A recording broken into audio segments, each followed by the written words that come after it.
Tamil Nadu Congress committee தலைவர் செல்வ பிறந்தகை கொடுத்தா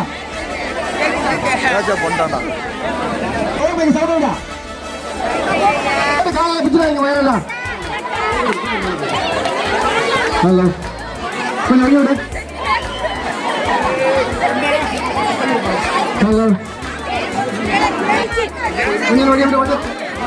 ஹலோ ஹலோ ஹலோ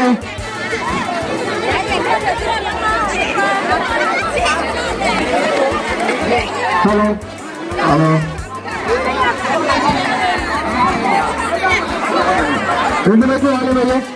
ஹலோ நான் சொன்னேன் வயநாடுக்கு வருகிறேன், நீலகிரிக்கு வருகிறீர்கள் என்று. தலைவர் ராகுல் காந்தி அவர்கள் நீங்கள் நெய்வேலிக்கு சென்று அன்பு சகோதரர் திருமாவளவனுக்காக பிரச்சாரம் செய்யுங்கள் என்று சொல்லியிருக்கிறார். அவருக்கு வாழ்த்து சொல்லுங்கள்.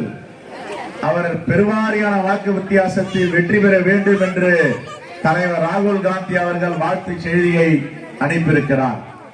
என் அருமை பெரியவர்களே, தாய்மார்களே, இங்கே 3 அணிகள் தேர்தலில் நிற்கின்றன. இந்த தேசத்தை பாதுகாப்பதற்கான அணி இந்தியா கூட்டணி.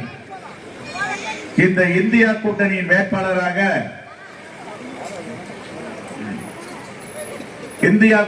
வேட்பாளராக அண்ணன் திருமாவளவன் இருக்கிறார். எதிரே நிற்பவர் யார்? ஒருவர் பாஜக, இன்னொருவர் அதிமுக. பாஜகவை சேர்ந்த மோடி அவர்கள் 10 ஆண்டுகளுக்கு முன்பு என்னென்ன வாக்குறுதி கொடுத்தார், 5 ஆண்டுகளுக்கு முன்பு என்ன வாக்குறுதி கொடுத்தார், எந்த வாக்குறுதியாவது நிறைவேற்றி இருக்கிறாரா? அவரை நாங்கள் பார்த்து தொடர்ந்து கேட்டுக்கொண்டிருக்கிறோம். மோடி அவர்களை எந்த முகத்தை வைத்து வாக்கு கேட்க நீங்கள் தமிழ்நாட்டுக்கு வருகிறீர்கள்? தமிழ்நாட்டுக்கு செய்த துரோகம் கொஞ்சமா நெஞ்சமா? துரோகம் அவர் செய்தார் என்றால், தமிழ்நாட்டுடைய உரிமைகளை மோடி பறித்தார் என்றால், அதற்கு துணை போன இயக்கம் அதிமுக. நம்முடைய உரிமைகள் எல்லாம் பறிகொடுத்து விட்டார்கள்.